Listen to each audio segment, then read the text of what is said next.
Bom, então, muito bom dia a todos os presentes e as pessoas que estão, nos acompanharão em breve pela internet e no YouTube.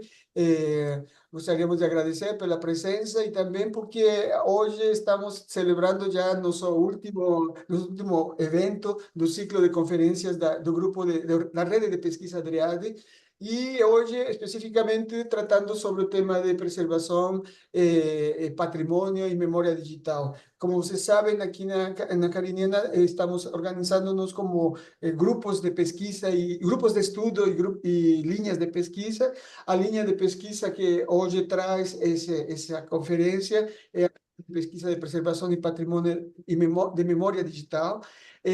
Nós temos convidados muito especiais e também temos a ajuda de nossa colega, a doutora Maria de Nazaré Freitas Pereira, que está conosco para nos ajudar também a discutir sobre o tema, a trazer os pontos mais relevantes que são de interesse para todos aqui no grupo.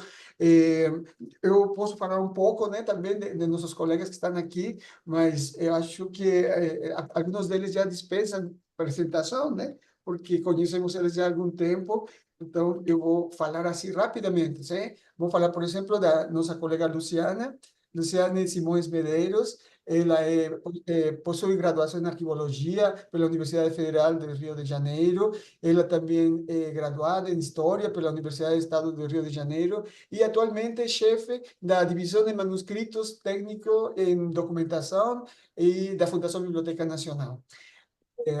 Em seguida, também temos a presença de nosso colega, o doutor Marcos José de Araújo Pinheiro, que ele é doutor em Ciências e Engenharia de Produção pela COPE, da Federal de Rio de Janeiro. Possui graduação em Engenharia Elétrica pela Pontifícia Universidade Católica do Rio de Janeiro, especializado em Administração Industrial e Engenharia Econômica pela Federal de Rio de Janeiro, e mestrado em Engenharia de Produção pela COPE também. Ele é tecnologista em saúde pela Fundação da Oswaldo Cruz, diretor da Casa Oswaldo Cruz, desde junho de 2021. Foi diretor de gestão de desenvolvimento também, vice-diretor de informação, patrimônio e vice-diretor, espero que está alguém querendo entrar, e vice-diretor de informação também, de patrimônio cultural e divulgação científica. Enfim, é muito amplo o currículo dele, tá? Vou tentar diminuir aqui onde está falando sobre patrimônio. É professor permanente do Programa de Pós-Graduação em Preservação e Gestão de Patrimônio Cultural das Ciências e da Saúde da Casa Oswaldo Cruz, Fiocruz, e co-líder do grupo de pesquisa do CNPq, Saúde e Cidade, Arquitetura, Urbanismo e Patrimônio Cultural. E ele é um dos idealizadores da Semana Fluminense de Patrimônio, coordenou suas 4 primeiras edições e atualmente integra a comissão organizadora. Bom, por último, temos também a nossa colega a doutora Maria de Nazaré Freitas Pereira, que ela é uma colega conhecida por todos, né? Mas ela tem um histórico também de formação em sociologia, em ciência da informação, especialista em transferência de tecnologia. eh, ela estudou também na Inglaterra, nas ciências políticas, né? Pesquisa em ciência política, sistema de redes de informação, na Universidade de São Paulo, graduada em Biblioteconomia pela Universidade Federal de Pará, professora de pós-graduação na Ciência e Informação do IBICT, no Rio, né? Coordenadora da Inclusão Digital do Programa de Sociedade de Informação, consultora independente nos temas de metodologia de pesquisa, inovação e ciência de informação. E, enfim, ela continua muito ativa até hoje, nos ajuda aqui também com a nossa linha de pesquisa de patrimônio e memória digital. Então, a todos vocês e as pessoas que nos acompanham para ouvir nossos colegas convidados hoje, estamos agradecendo e esperamos que o evento seja muito bom. Então, vamos abrir. Então, professora Nacinha, tudo bem? Para todo mundo, Sim, começarmos. Passo sim, para você a palavra. começamos. Obrigado. Obrigada, Miguel, por suas palavras. Bom dia a todos e todas. Senhoras e senhores, bom dia. O evento Patrimônio do Analógico ao Digital parte das ações da linha de pesquisa Preservação do Patrimônio Memória Digital, vinculado ao grupo de pesquisa DREAD, Estudos e Políticas de Preservação Digital, que integra o Diretório de Grupos de Pesquisa do CNPq e a Rede Brasileira de Serviços de Preservação Digital, Cariniana, do Instituto Brasileiro de Informação em Ciência e Tecnologia, IBICT. A linha de pesquisa Preservação do Patrimônio Memória Digital é a mais nova entre as 5 linhas de pesquisa da rede cariniana, que também se articula em mais 5 grupos de estudo, uma façanha, só compatível com o entusiasmo e a enorme capacidade de fazer coisas do nosso coordenador Miguel, a quem agradecemos a orientação acadêmica e de gestão e o incentivo que nos permite perseverar para preservar. Minha função aqui é a de porta-voz do grupo que cuidou para que o evento de hoje acontecesse. Durante cerca de 6 meses, profissionais a seguir nomeados reuniram-se, enfrentando todas as dificuldades que decorrem de conciliar trabalho, vida familiar, a mães entre as mulheres e participação em grupos de estudo, a quem, em nome de todos a serem beneficiados, agradeço pela dedicação. Brenda Rocco tem um extenso currículo, eu faço questão de ler. Possui graduação em Arquivologia pela Universidade Federal Fluminense, em 2004, especialização em Gestão Estratégica pela Universidade Cândido Mendes, 2007, mestrado em Ciência da Informação pelo Programa de Pós-Graduação do IBICT-UFRJ, doutorado em Ciência da Informação pelo mesmo programa, em 2021, especialização em Psicopedagogia pela Faculdade Facominas. Foi servidora do Arquivo Nacional, onde desenvolveu trabalhos a respeito de documentos arquivísticos digitais. Atualmente é professora adjunta do Departamento de Arquivologia da Unirio e professora credenciada nesse mesmo programa na parte de gestão de documentos e arquivos.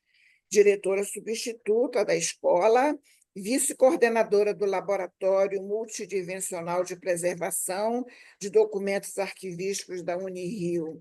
Brenda, é uma honra para mim ter convivido com você essa semana, esses dias, para a preparação deste evento. Daniele Peçanha, graduada em Arquivologia pela Universidade Federal do Rio de Janeiro e em História pela Universidade do Estado do Rio de Janeiro. Atualmente, Dani, como é chamada, é técnica em documentação arquivística da Fundação Biblioteca Nacional. Muito obrigada pelo seu apoio durante esses dias. Rodrigo Moreira Garcia, bibliotecário da Biblioteca Brasiliana Gita e José Mindlen, da USP, uma biblioteca de obras raras e especiais. Possui mestrado acadêmico em Ciência de Informação pela Unesp, atuou como bibliotecário-chefe da Biblioteca Virtual em Saúde, da Faculdade de Medicina Veterinária da USP. Anteriormente, foi webmaster e analista de informação da BIREME, atuando na coordenação técnica de diversos projetos nacionais e internacionais. Tem experiência na área de biblioteconomia e ciência da informação, com ênfase em representação, organização e recuperação da informação. Rodrigo desenvolve pesquisas em metadados, biblioteca digital e interação homem-máquina. Em uma de suas apresentações, em coautoria com Andrea Ruberti, por ocasião dos 10 anos da Biblioteca Brasileira Gita e José Mindlen, leio, aspas, não fazemos nada sem alegria, fecha aspas. Rosana Lancelotti é bacharel em piano e doutora em ciências da computação, com pós-doutorado no INRIA, na França. Atuou como professora pesquisadora da PUC-Rio e Unirio até 2019, onde liderou pesquisas na área de Music Information Retrieval. E, finalmente, a nossa bolsista, arquivista do IBICT, a Viviane Ribeiro. Essas pessoas se reuniram para dar forma à temática a ser tratada no evento, permitindo que eu imprima vida ao que em seguida passo a relatar.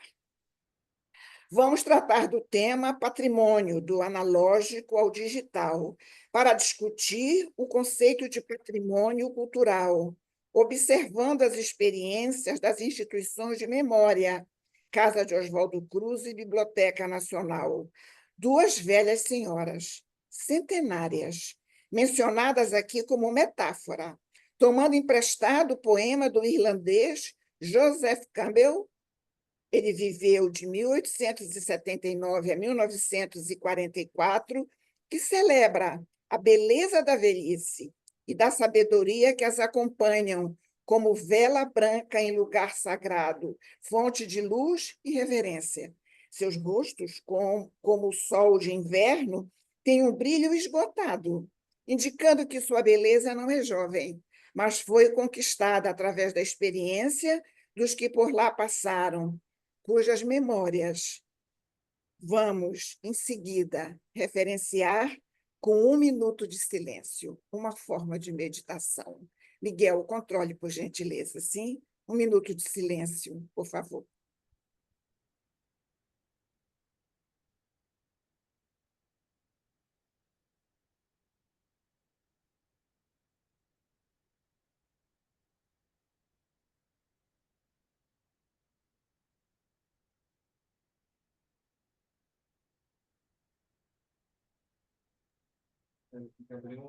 Sim, Nancinha, tudo bem? Tudo bem. Muito obrigada. A Obrigado. reverência que acabamos de prestar nos coloca diante da abertura de um dos 5 artigos que esclarecem o que orienta e define os contornos desta linha de pesquisa e informação. Eu peço, por gentileza, a Dani que poste o arquivo com as referências e resumo de cada uma dessas publicações. O patrimônio cultural funciona para simbolizar, representar e comunicar, mas também é meio de ação, uma vez que, de certo modo, constrói, forma as pessoas. Exemplares dessa categoria de pensamento possibilitam evocações que ultrapassam a sua materialidade e seus elementos visíveis em um primeiro olhar. Não obstante, especialmente quando se considera um monumento histórico, são norteadores de valores sociais e constituem uma garantia de origem perante transformações sociais. Quando eu olho o Castelo da Fiocruz, eu penso na revolta da vacina. A revolta da vacina foi uma rebelião popular contra a obrigatoriedade e os métodos de aplicação da vacina antivaríola, ocorrida no Rio de Janeiro entre 10 e 16 de novembro de 1904.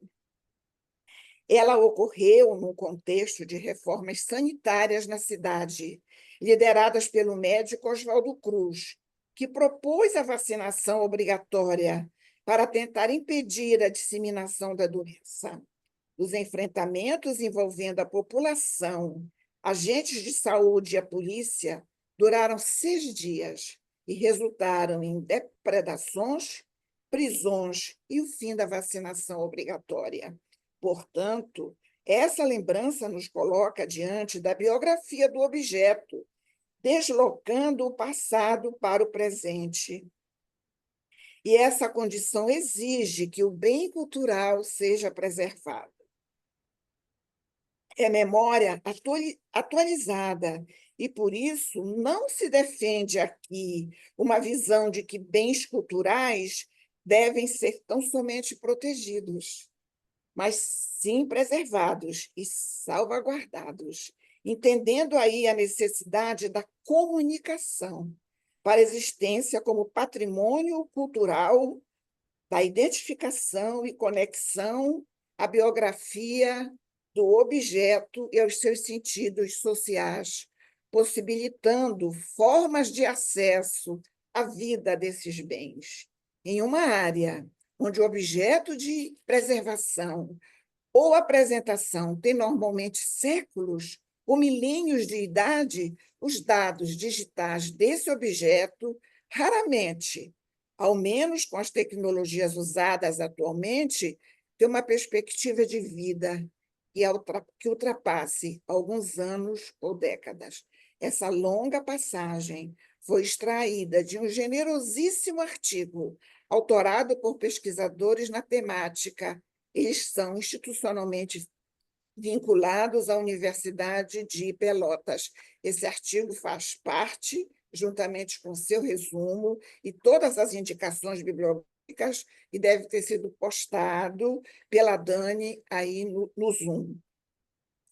Com a evocação dessa memória da Fundação Oswaldo Cruz, solicito ao nosso primeiro palestrante, Marcos José de Araújo Pinheiro, que inicie a sua apresentação.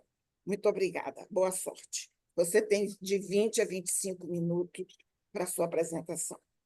Obrigado, professora Maria Nazaré. Saudar aqui, bom dia a todos e todas aqui presentes. Saudar aqui em nome do nosso querido professor Miguel Arellano, companheiro, já de uma longa trajetória e que muito tem ajudado, colaborado com a Fiocruz em toda a sua movimentação em relação à preservação e acesso digital. Tá? Saudar a todos que fazem parte, né, no caso, desse grupo de pesquisa e que estão aqui presentes, e os organizadores aqui desse evento. E eu vou, então, compartilhar já aqui a minha tela. Tá?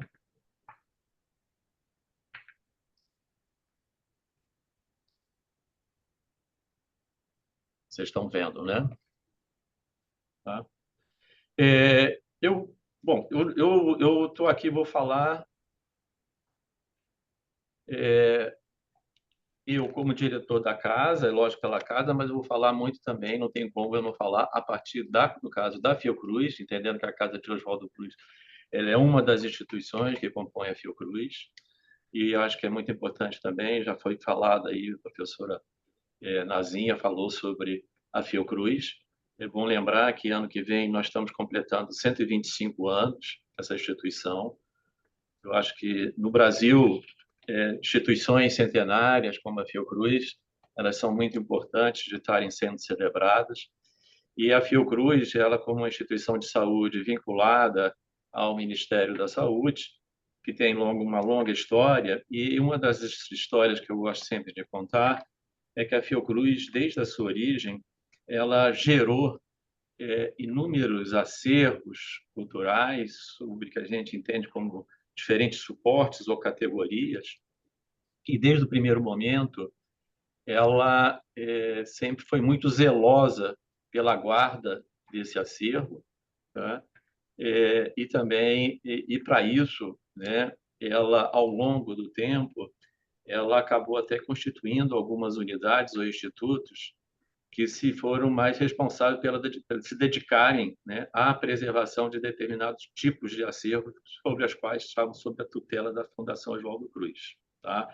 Um deles é a Casa de Oswaldo Cruz, né? Há outros institutos, como o INSICT, que é o Instituto de Comunicação e Informação, e outros institutos que eram mais responsáveis por determinados tipos de acervos, que são as coleções biológicas.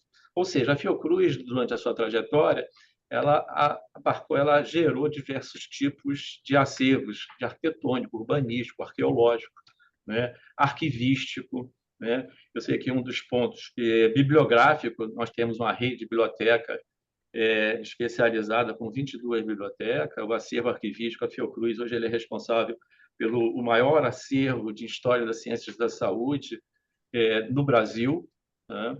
Biológico, são 35 coleções biológicas, e um acervo museológico que tem em torno de 2.500 peças catalogadas, além de um acervo arquitetônico urbanístico, onde parte dele, inclusive, é candidato a patrimônio mundial, né? E um acervo arqueológico também bastante expressivo. Isso tudo estava sob a guarda, né? Ainda continua, sob diferentes unidades técnico-científicas, né? E, para isso, a gente foi demandado, no caso da Casa de Oswaldo Cruz, a pensar um modelo de integração para esses diferentes agentes institucionais.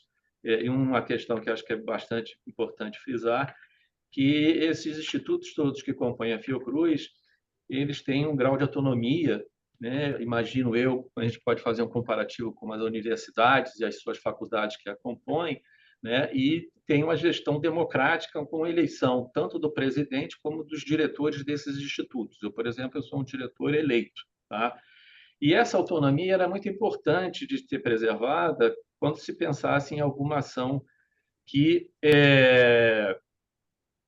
tivesse alguma sinergia, desse maior sinergia a essa preservação desses acervos e acessos. E para isso foi criado o Preservo, que é o Complexo de Acervos da Fiocruz, tá? Que ele visa, assim, muito rapidamente, a estabelecer novo nível de organização, estabelecer infraestrutura, aumentar o acesso ao conhecimento, desenvolver metodologia. Eu estou começando desse ponto inicial porque essa parte toda do que diz respeito à preservação e acesso digital, ela está completamente vinculada a toda essa trajetória que eu estou falando aqui agora, tá? E estou tentando passar o próximo, tá?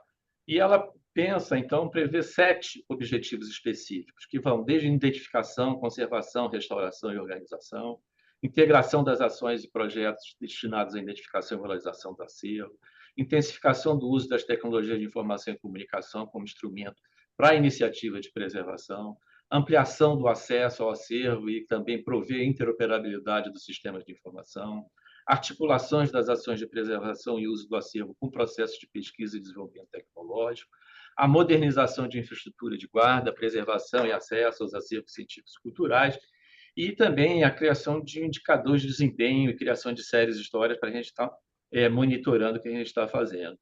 Ele, que começa como projeto, ele vem, o Preserva, ele vem a se institucionalizar, ele começa a partir de 2008, tá? E ele vem a se institucionalizar em 2018, a partir da aprovação pelo Conselho Deliberativo da Fiocruz da sua política de preservação e gestão de acervos científicos e culturais. E, ao final de 2018, é constituído o Comitê Gestor do Preserva, ao qual eu coordeno, tá? Ele, no caso de governança, ele atua muito diretamente à presidência e às vice-presidências que têm uma relação com as ações que o Preservo atua, então a parte de pesquisa, informação, a parte de pesquisa e coleções biológicas, a área de educação. E ele tem atuado desenvolvendo documentos normativos, atua diretamente às câmaras técnicas da Fiocruz, que são órgãos colegiados que fazem parte da governança da Fiocruz, e ele mesmo tem criado, vamos dizer, instâncias abaixo dele, por exemplo, o Fórum de Preservação Digital, a Rede de Laboratórios de Conservação e Restauração. Então, ele, na verdade, ele não vem a ser uma estrutura organizacional, mas é uma instância formuladora, orientadora, articuladora para a implementação dessa política. Tá? Aqui tem um quadro onde mostra diferentes institutos da Fiocruz com os quais estão vinculados ao Preserva. Tá? A Fiocruz ela tem uma presença nacional, ela está presente em 10 estados nacionais, além do Distrito Federal, além de ter um escritório na África, em Moçambique, e também deve inaugurar ainda esse ano um escritório em Lisboa. Ela tem um modelo, vamos dizer, conceitual, a arquitetura dela, que eu gosto muito de salientar nesse quadro, né? Ela tem uma base conceitual, né, do qual derivam toda a parte normativa e referencial, e atuam em 2 vértices, um de preservação e acesso físico e outro de preservação e acesso digital. Esse é o modelo, vamos dizer, a arquitetura que está concebida, né? E aí eu passo já direto para a parte de políticas e normas. Esse quadro é só para ilustrar como a gente tem atuado. Então, ela tem uma política de preservação. Todas essas documentações a gente tem disponibilizadas elas no nosso repositório institucional Arca, tá? E sempre que possível a gente tem feito a tradução desses documentos para o inglês e para o espanhol. O espanhol no sentido de uma maior aproximação com a América Latina e Caribe, né? Então, todos esses que estão em verde na sua tela, eles já estão concluídos e disponíveis na web, e todos esses que estão no amarelo, dourado, não sei como vocês estão visualizando, muitos deles eles são documentos de longa produção, muitos deles, parte deles já estão disponibilizados, parte deles estão ainda em desenvolvimento. Toda essa documentação, eu gosto de dizer, ela é feita de uma forma participativa, né? São constituídos grupos de trabalho, né, com ampla representação, e passa pela sua aprovação por várias instâncias. Tá? Aqui tem uma série de documentações que vocês já podem encontrar. Eu vou deixar aqui um pouco, porque você também tem no QR Code, e depois eu posso disponibilizar essa apresentação para vocês, que é onde vocês podem acessar toda a documentação. Como eu vou me ater muito mais à parte de preservação e acesso digital, principalmente a parte da digitalização, eu gostaria de chamar a atenção desse manual de digitalização, que foi um dos primeiros documentos que a gente veio produzir, e ele foi extremamente importante, porque nós estávamos ainda no processo de construção do nosso... A política de preservação ela já estava aprovada, e nós estávamos já no sentido de nós tínhamos um grande financiamento para a digitalização e nós estávamos muito preocupados da forma como que nós iríamos digitalizar os nossos acervos, uma vez que nós ainda não estávamos ainda muito, vamos dizer, iniciando em pensar em qualquer iniciativa de preservação e acesso digital. Então, entendendo que a preservação digital ela já se começa a partir da produção do objeto digital, nós entendemos que seria importante a construção de um manual de digitalização de forma a uniformizar como que nós estaríamos digitalizando. Esse é um documento que hoje ele já está carecendo de revisão, ele já está no processo de revisão desse documento. Tá? Aqui uma série de outras documentações que estão ainda disponibilizadas, eu vou falar um pouco mais dela. Aqui também vocês podem ver que tem a nossa política de preservação também já em inglês e em espanhol. A aprovação do Programa de Preservação Digital, que é o nosso objeto, que eu vou estar aqui falando, e a aprovação de alguns outros documentos. A própria política ela foi revisada em 2020. Esse é um dos pré-requisitos que a gente tem, que toda essa documentação ela deve ser atualizada. Tá? Então, no que diz respeito à preservação e acesso digital, tá? A gente tem, então, o Programa de Preservação Digital, abaixo dele, então, tem um manual de digitalização e diversos planos de preservação. Né? Então, o plano de preservação do repositório institucional Arca, o plano de preservação do acervo audiovisual de vídeo saúde, distribuidora, e o plano de preservação do fundo iconográfico do arquivo permanente da Casa de Oswaldo Cruz, do Mais Médico. Além disso, o plano de preservação do Sistema Eletrônico de Informação, que é do SEI, que já está em desenvolvimento, e o plano de preservação do repositório de dados de pesquisa, né, que é o Dataverse. Né? Como nós estamos atuando, a Fiocruz, no sentido da ciência aberta, aí a parte de dados de pesquisa aberto é muito importante, foi criado, então, um repositório de dados de pesquisa, e é importante ter, então, um plano de preservação para esse repositório. Tá? Falando mais especificamente sobre esse programa de preservação digital. Né? Então, primeiro, como eu falei inicialmente, a gente tem trabalhado muito fortemente em uma construções participativa, esse, inclusive, vamos dizer, uma questão muito importante dentro da instituição, que é a questão da construções colaborativa, participativa e democrática. Então, foi construído um grupo de trabalho composto por profissionais por diferentes acervos da instituição. Então, eu estou falando de representantes de acervo arquitetônico, urbanístico, arqueológico, dos acervos arquivísticos, do acervo bibliográfico, dos acervos das coleções biológicas e do acervo museológico, tá? Para a elaboração desse programa de preservação digital. Tá? E vale destacar essa iniciativa. Então, o primeiro grupo de trabalho é constituído em 2014, né? E ele só vai vir a ser aprovado em 2019. Né? E, para isso, a gente contou com a ajuda muito importante do professor Miguel Arellano, né? E esse plano de preservação digital tem, então, como objetivo sistematizar e documentar todo o conjunto de orientações e procedimentos técnicos relevantes para as ações de preservação dos objetos digitais nos acervos da Fiocruz, visando, então, o estabelecimento de diretrizes de preservação digital para as diferentes tipologias de acervo na instituição.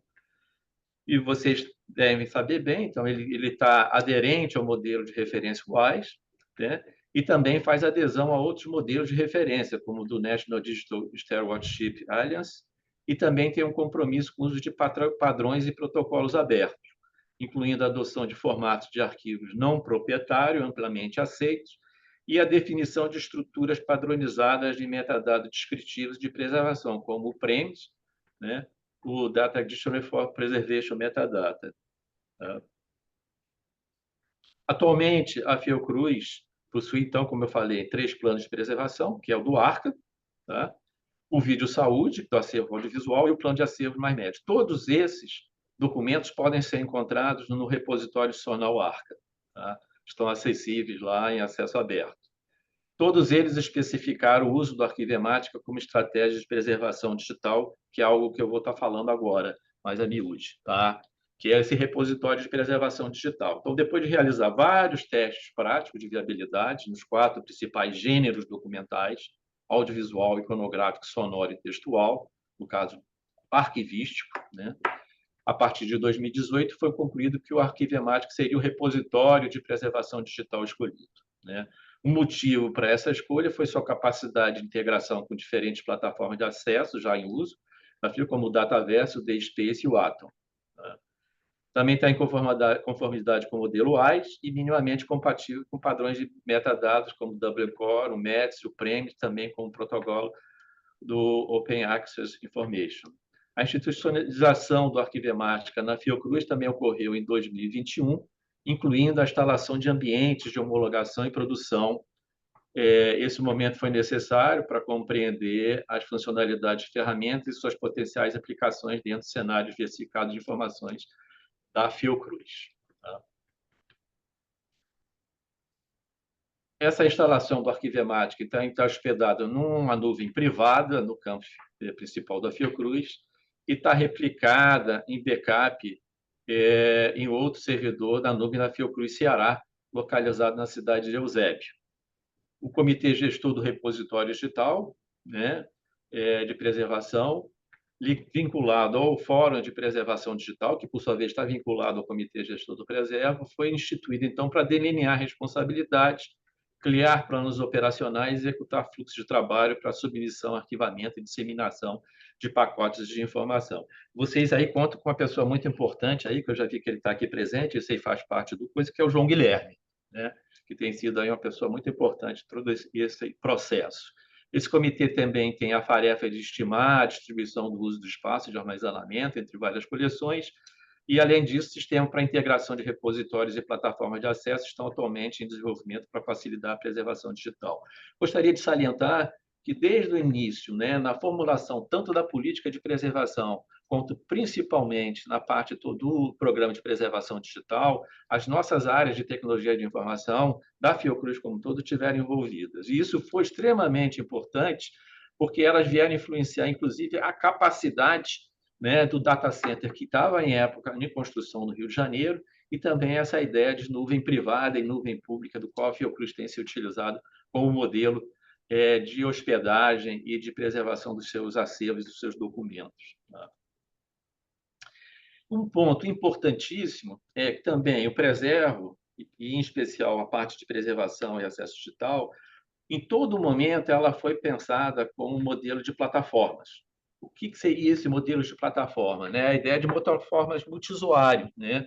Você tem tipo um Core Facility, onde que ele tem a estrutura que pode ser operada tanto pelos servidores, as pessoas que estão direto, como também disponibilizar essas plataformas para outras instituições através de cooperação. Né? Esse é o modelo com o qual a gente persegue, é um modelo que hoje já está instituído em outro iniciativa da Fiocruz, que é a Rede de Plataforma Tecnológica de Fiocruz. Tá? Então, na parte de digitalização, a gente tem trabalhado com essa ideia de, inclusive, de se vincular à Rede de Plataforma Tecnológica da Fiocruz. Tá? Então, eles são organizados, a ideia toda, então, dos nossos equipamentos, eles se fazem parte dessa plataforma, eles têm sido organizados a partir de categorias do acervo, ou seja, o arquivístico, bibliográfico, museológico, biológico, e visar, então, entender. Hoje, nós já temos disponibilizados, né, na rede de plataforma tecnológica, os equipamentos para digitalização dos acervos biológicos e também, paulatinamente, já está, inclusive, disponibilizado para a digitalização de acervos arquivísticos. Tá? Está em pauta, né, para entrar em breve também para a digitalização dos acervos biológicos e, mais no tempo, dos acervos museológicos. Tá? É muito importante a gente falar sobre algo que é a parte de financiamento. A gente teve um apoio extremamente importante, que é bastante salientar, que foi a partir do BNDES, em 2010, e, na verdade, ele vem a se expressar a partir de 2015, e que conseguimos vários equipamentos, mas, a partir disso, a gente entendeu isso como um modelo e que a gente tem replicado de CNPq, FAPERJ, pelo Instituto Goethe, pelos Iberarquivos e, mais recentemente, com a Fundação Casa de Rui Barbosa, através de um TED de cooperação, que estamos, inclusive, que é a Casa de Oswaldo Cruz, o ICICT, que é outra unidade, junto com a Casa de Rui Barbosa, beneficiado essas 3 instituições através de um trabalho colaborativo a partir de um financiamento que foi via TED, vindo do Ministério da Cultura para a Fiotec, que é a nossa fundação de apoio. Tá? Temos também tentado vincular isso através de financiamentos internos. A Fiocruz tem um programa Inova, que é um programa para inovação tecnológica, e a gente foi financiado para o projeto de plataforma de digitalização de acervos científicos e culturais, e também de um projeto, a Fiotec, que é a nossa fundação de apoio, que é um projeto que vive promover ações de digitalização, de preservação digital e acesso a diferentes acervos sob a guarda da Fiocruz. Tá? E temos prospectado nossos novos financiamentos e estratégias. Né? A Wikimedia Fundação é muito interessante. A gente, através daquele projeto do GLAM, né, que é Gallery, Library, Archive and Museum, da Wikimedia, a gente tem já disponibilizado, tem uma página da casa já no GLAM, né, da Wikimedia Foundation. A gente tem trabalhado também através de editais que estão circulando e que a gente tem trabalhado muito fortemente a FINEP, ao Fundo Nacional de Desenvolvimento de Ciência e Tecnologia, no sentido de aumentar, né, ou de tornar isso mais corriqueiro em termos de financiamento para a área de recuperação e preservação de acervos, editais internos, editais do BNDES agora como Patrimônio Cultural Brasileiro, e a gente criou, então, junto ao PRONAC, um plano bianual que já tem a aprovação do PRONAC para também captação de recursos. E a ideia também de uma constituição de um fundo patrimonial dentro da Fiocruz, apoiado pelo BNDES, para conservação e disponibilização do nosso acervo, especialmente aqueles digitais. Tá? Mais especificamente sobre preservação e acesso digital. Essa aqui é uma imagem, inclusive teve uma grande adaptação nossa para a digitalização de plantas de grande formato. Tá? Elas são fotos, são câmeras de alta resolução da Hasselblad, mas precisou ter aí uma adaptação nossa para a projeção, que esse paredão aí ele afasta ou se aproxima para a digitalização de grandes plantas que nós disponibilizamos, inclusive de registro aerofotogramétricos, plantas urbanísticas e arqueológicas, e aí isso é uma adaptação que a gente fez.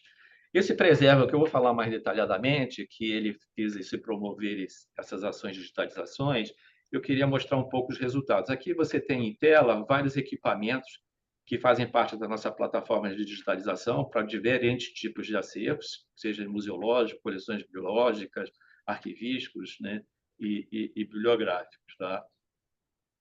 Ele tem um período de 36 meses, ele acaba agora em março de 25, mas ele já em acordo ele vai ser estendido até dezembro de 2025. Tá? Aí vale a pena aqui eu mostrando aqui uma página da nossa base ARC, que é a base para nossas documentações arquivísticas, que a gente já cria então uma página específica para arquivos de ciências sociais, como fundos, por exemplo, com Antônio Lides, Carlos Medina, Elizabeth Lides, o José Arthur Rios, e um outro que também a gente cria, que foi muito beneficiado por um edital do Iberarquivo, que foi para trabalhar com mulheres na ciência e na saúde. Também, então, só destacando isso. Então, aqui um pouco de produção, né, do que a gente tem feito a partir desse projeto específico, que é da nossa Fundação de Apoio. Tá? Na parte de gestão documental, a gente já tem mais ou menos 30% digitalizado daquilo que foi para o acervo arquitetônico e urbanístico, então são plantas de grande formato e que exigem, então, são aquela que eu falei, aquela tecnologia desenvolvida pela gente para digitalização. Tá? Na parte do acervo arquivístico, que envolve fotografia, negativos e outros formatos, documentos textuais, plantas ou mapas também, então algo que varia dependendo da tipologia, né, do suporte, mas já tem bastante a te dizer. Hoje nós já estamos no montante em termos de 187%, mas a gente vai ampliar ainda mais aquilo que estava previsto inicialmente. Aqui da parte da Biblioteca de História da Ciência da Saúde, que é uma das bibliotecas que é vinculada ao ICIT, do ICICT, e que também faz parte da rede de biblioteca, então já foi muito mais digitalizado daquilo que foi previsto inicialmente do projeto. Tá? É bom entender que toda essa documentação, depois eu vou falar, ela está disponibilizada, né, e acessível. Tá? Aqui a parte do acervo museológico, que ainda estamos em 78% da meta estipulada, e aí envolve fichas de conservação, pinturas, esculturas, desenhos, fotografias, fármacos, objetos cerimoniais, equipamentos, instrumentos de precisão. Aqui a parte de acervo bibliográfico da rede biblioteca, na parte de teses, né, e obras raras. A parte de coleções biológicas, aí é bom destacar que esses acervos, a digitalização é tipo uma microscopia digital. Isso tem trazido um avanço assim imensurável, porque antes a gente, por exemplo, em cooperações, a gente tinha que mandar um item, um inseto ou um espécime lâmina para outra universidade, outro pesquisador. Hoje a gente apenas disponibiliza a imagem. Então, esse outro pesquisador, seja em qualquer parte do mundo, ele pode trabalhar com as imagens como se ele estivesse no seu microscópio, né? Então, isso aumenta a preservação do espécime e amplia em muito, né, a capacidade de desenvolvimento de pesquisa a partir desse material. Tá? Aqui, as diferentes bases de dados, onde que a gente tem disponibilizados esses acervos todos a partir da sua digitalização. Tem o catálogo humorístico, que é a parte do acervo bibliográfico, o de obras raras da Fiocruz, que é específico ao setor de obras raras, o repositório nacional Arca, aqui aquela página que eu falei da iniciativa da Wikipedia, da Glenn Koch, que nós também estamos disponibilizando acervos lá, a nossa base Arca, que é do acervo arquivístico, e agora o nosso acervo online, diz respeito do nosso acervo museológico. Tá? Então, muito rapidamente, é isso que eu queria aí apresentar e depois aberta aí a pergunta, a questões que vocês possam querer. E aqui meus contatos para qualquer pergunta e me colocando à disponibilização para qualquer esclarecimento. Tá?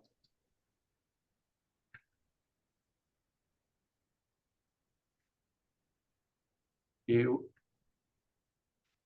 acho que a professora Nazinha está com o microfone mutado. Muito obrigada, professor. Quanta honra, quanta honra. É um arraso, um monumento. A Fiocruz é um monumento. Muito, muito obrigada. Está aberto para perguntas.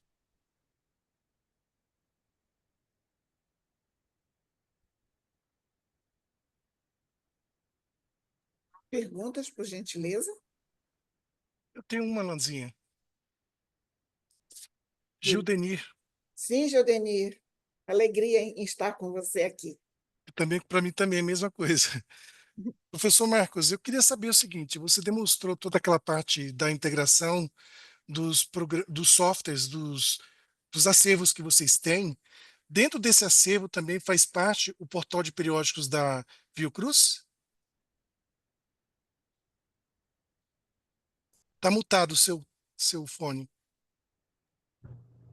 O portal de periódicos da Fiocruz, assim, uma das coisas que são muito importantes e que a gente tem trabalhado, porque na parte arquivística a gente tem trabalhado, a política ela trabalha com os acervos permanentes, tá? Mas a gente tem Certo. tentado trabalhar muito, é um sistema que a gente tem, que é o SIGDA, que é o sistema nosso da parte da toda a documentação que ela ainda é corrente, que seriam os documentos. A sigla é o sistema nosso do acervo corrente, né? Então, que a gente tem que estar organizado e tem que organizar esse tipo de acervo. Isso faz parte, então, por exemplo, para ser atendido pelo Preservo, ele tem que estar fazendo parte do acervo, do SIGA, do Sistema de Desenvolvimento, da parte de arquivos, ou ele tem que estar fazendo parte e sendo entendido como um acervo permanente, tá? Então, essa parte de gestão de documentos que era extremamente importante. Então, no que diz respeito aos periódicos, hoje existem os periódicos da Fiocruz. Eles estão vinculados, ele tem lá um sistema dentro do portal da Fiocruz, tá? Mas ele ainda não está sendo considerado na parte de digitalização e preservação digital. Mas isso é algo que tem sido demandado e que a gente está trabalhando e ver como que a gente vai conseguir resolver isso, tá? Como você citou o Arquivemática, a gente também está com esse problema aqui, não os documentos arquivísticos em si que a gente está colocando. Então, a gente está colocando o portal, está colocando o repositório que nós temos dentro do Arquivemática. Só conseguimos até agora fazer a migração juntamente com o Dataverse, que ele tem a possibilidade, então ele já está integrado, que é o nosso repositório de dados de pesquisa. E agora vai estar entrando o repositório de institucional, que também é uma outra versão que ele não atende os requisitos do DSpace, e sim do Sofia, que é um outro software privado que a gente utiliza.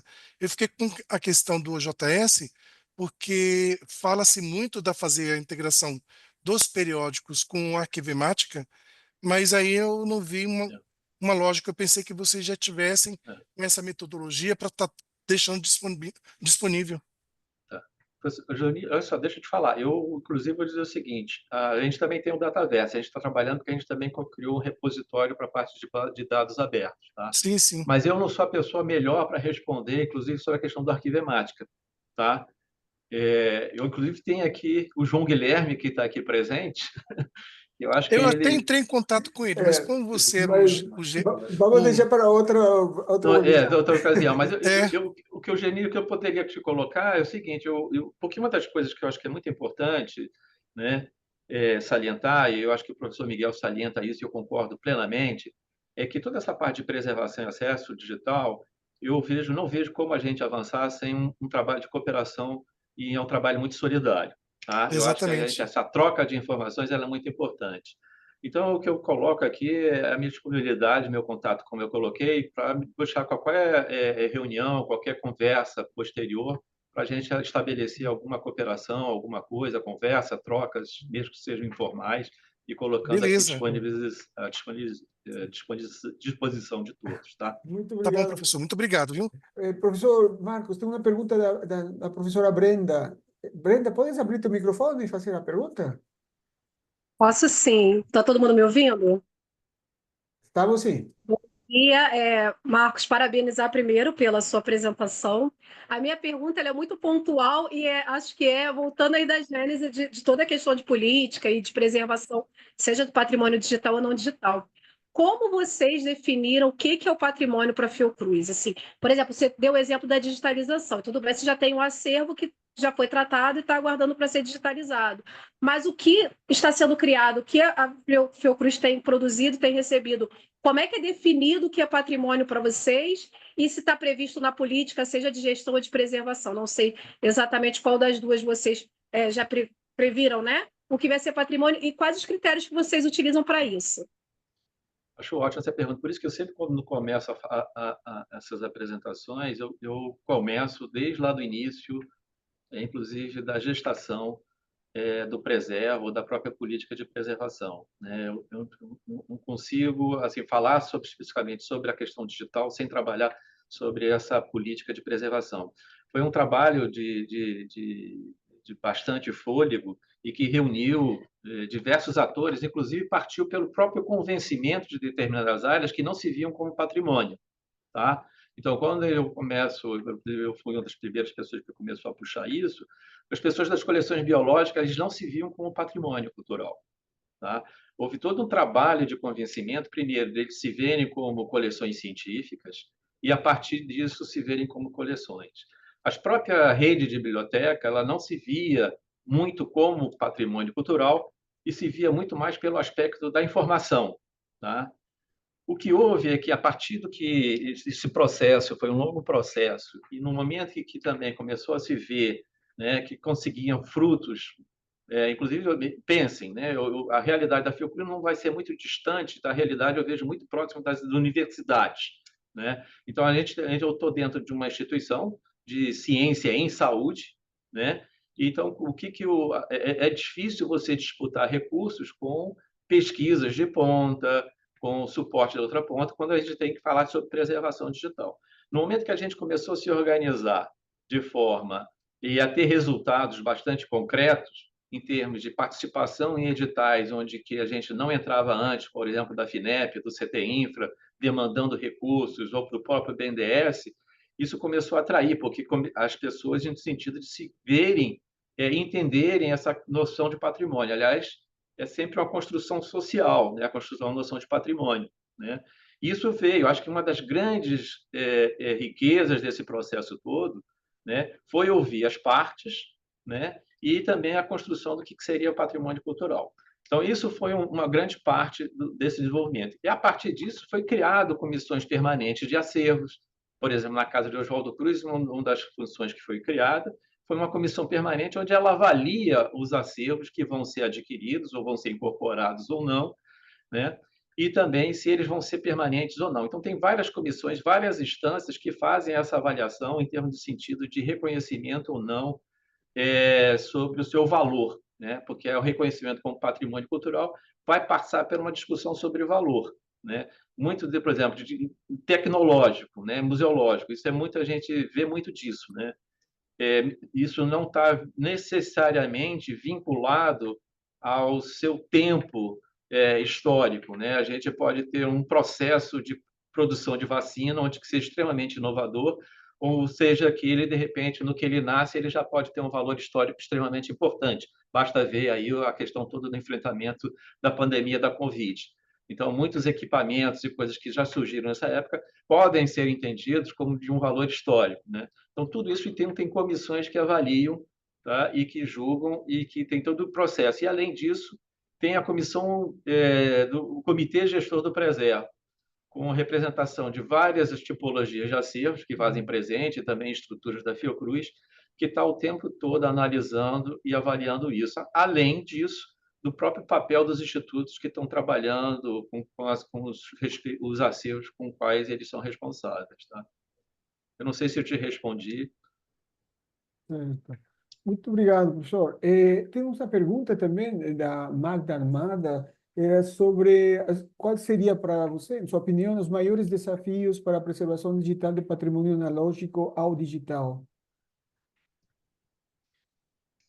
Bom, dependendo do patrimônio, a gente tem vinculado, por exemplo, eu acho que determinados suportes ou categorias, elas já estão mais, já tem mais uma literatura, já tem bastante experiência. Eu digo, por exemplo, os acervos, vamos dizer, bidimensionais, né? Então, bibliográfico, arquivístico, você já tem muita experiência, bastante equipamento, já tem uma literatura que fala sobre isso, né?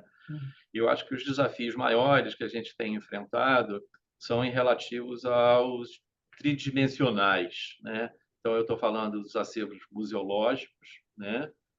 Mas o arquitetônico, né? E urbanístico, eu acho que é importante. Por exemplo, a gente tem trabalhado muito com escaneamento a laser, ortofotogrametria, uma série de outras iniciativas que seriam... E aí eu estou entendendo um prédio também como um objeto analógico, né?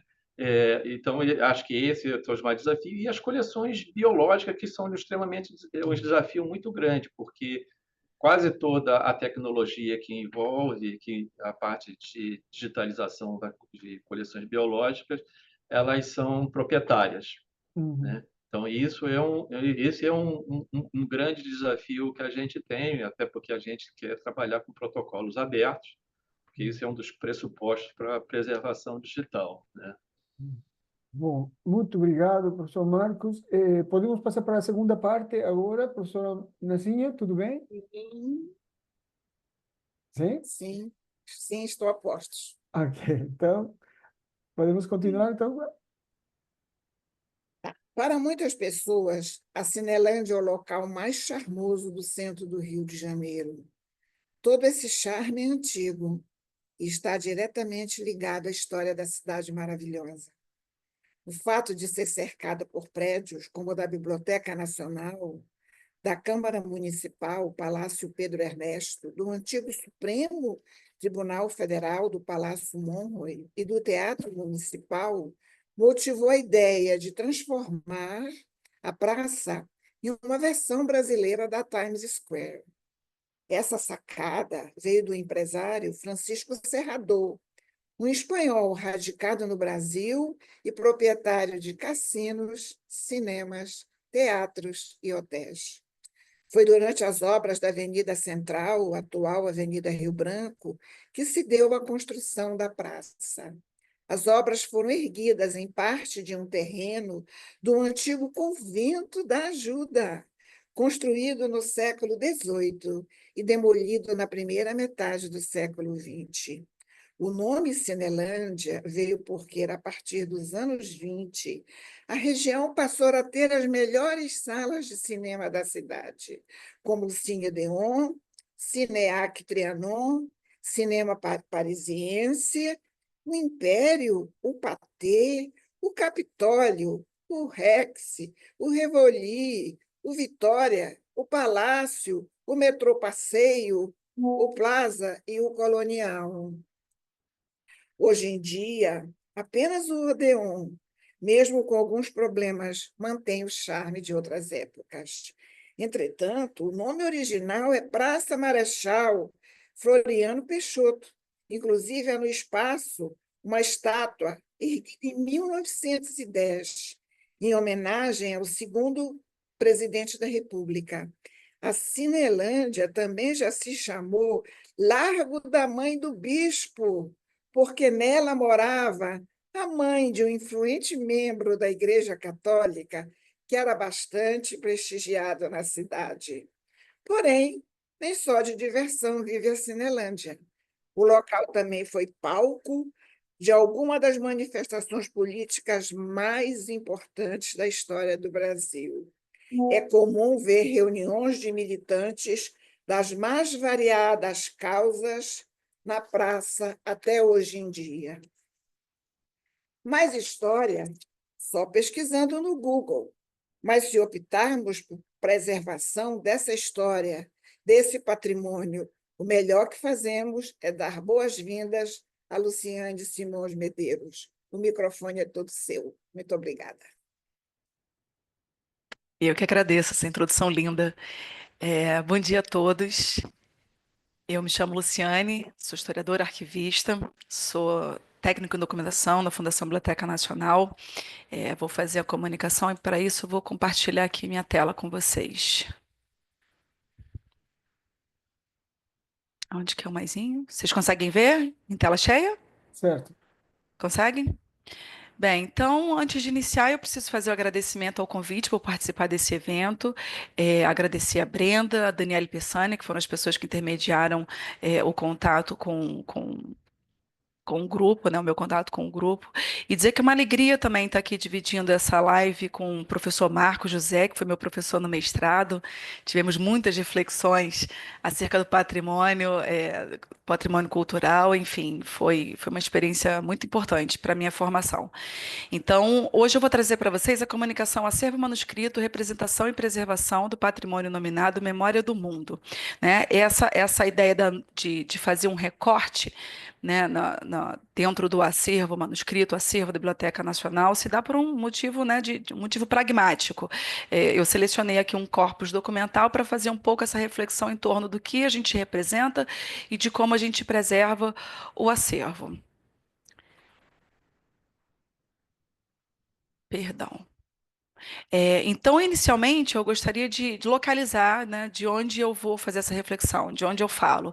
Né? Eu sou chefe da seção de manuscritos há 9 anos, e essa seção é uma das seções mais antigas da Fundação Biblioteca Nacional. Né? Ela foi criada na reforma de Ramires Galvão, em 1876, para compreender, basicamente, a documentação textual, né, aquilo que foi produzido e que poderia servir como fonte para a escrita da história, para a literatura, para a ciência nacional que se organizava, né, que se espelhava naquele momento do Império. Esse acervo ele contém mais ou menos, né, a gente estima, cerca de 1 milhão de itens documentais, entre livros, manuscritos, livros impressos. Né, a seção de manuscritos ela tem uma biblioteca especializada em diplomática e paleografia.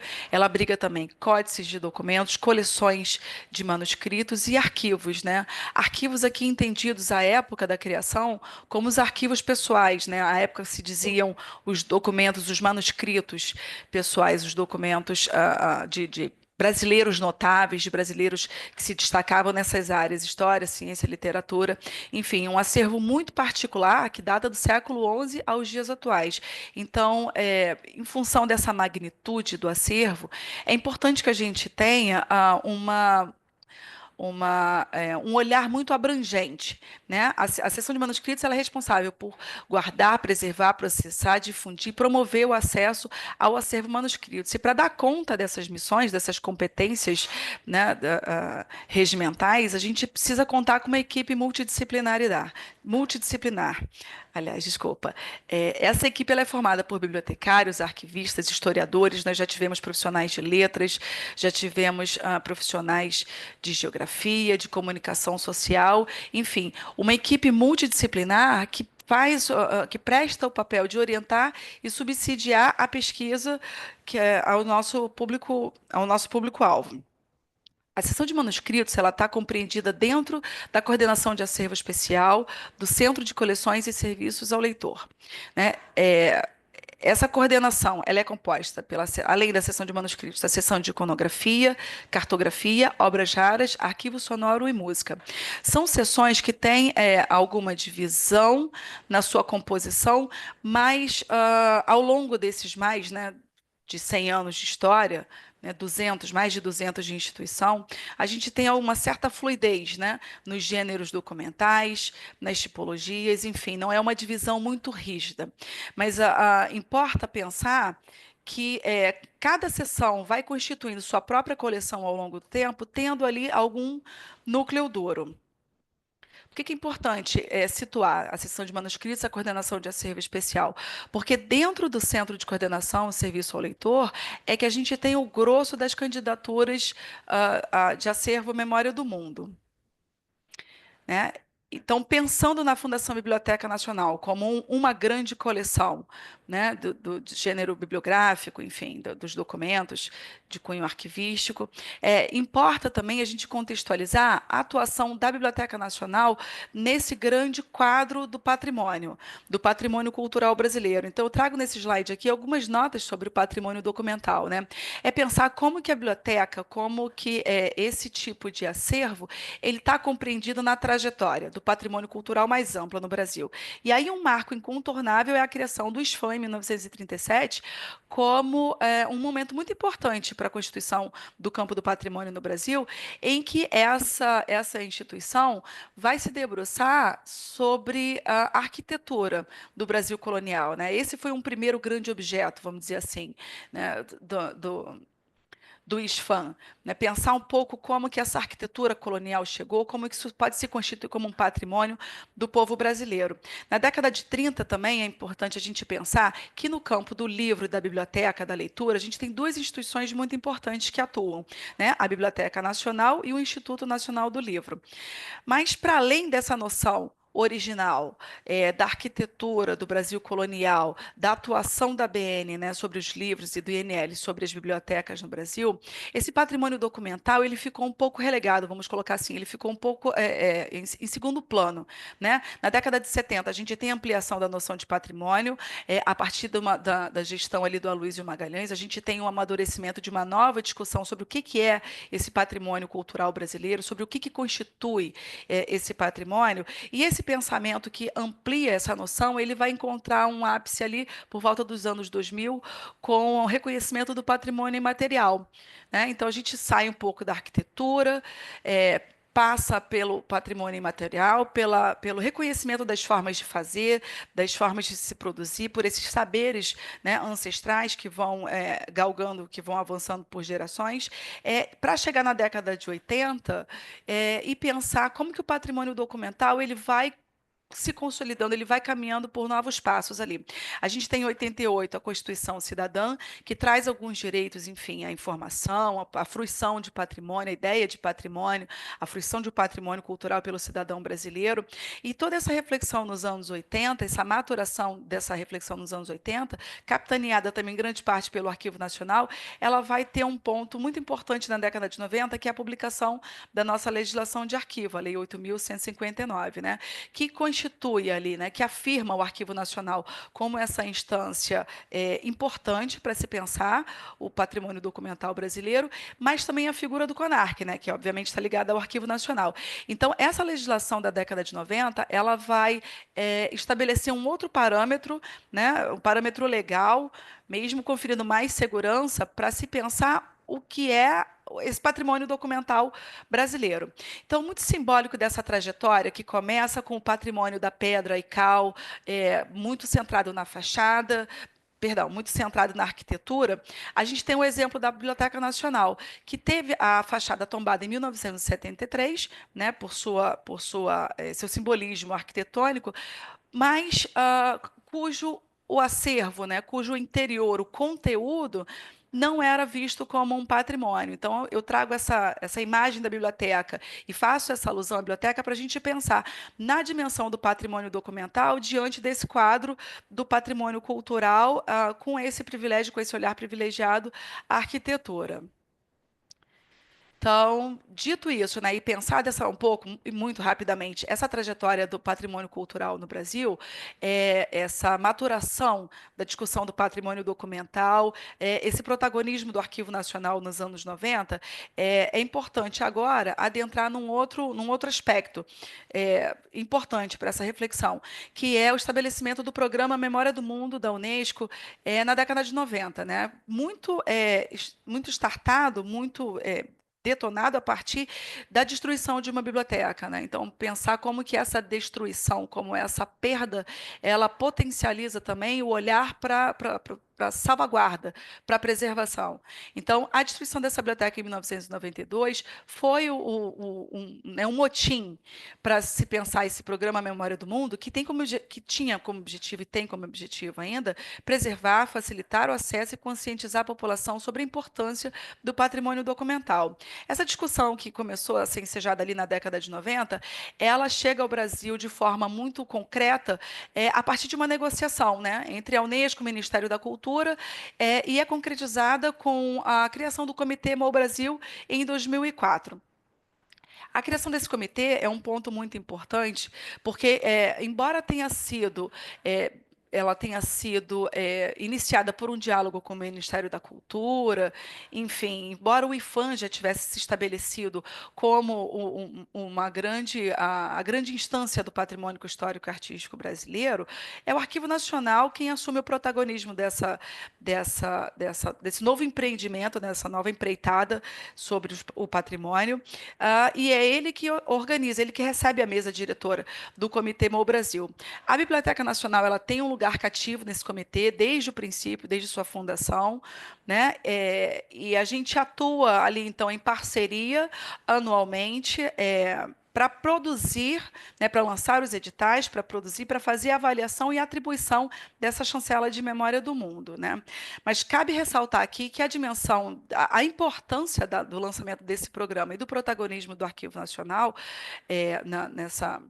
nesse programa da Unesco, ele vai potencializar essa dimensão do patrimônio documental, né? Porque você cria com esse programa algumas redes de âmbito nacional, redes de âmbito regional, através do Memória do Mundo, América Latina e Caribe, e no âmbito mundial, né, a partir do registro internacional. Então, a gente pode observar que, com a atuação desse comitê, com a instalação do programa, a gente tem um outro circuito de significação, de atribuição de significados, de repercussão, de proteção e de visibilidade para esse patrimônio documental.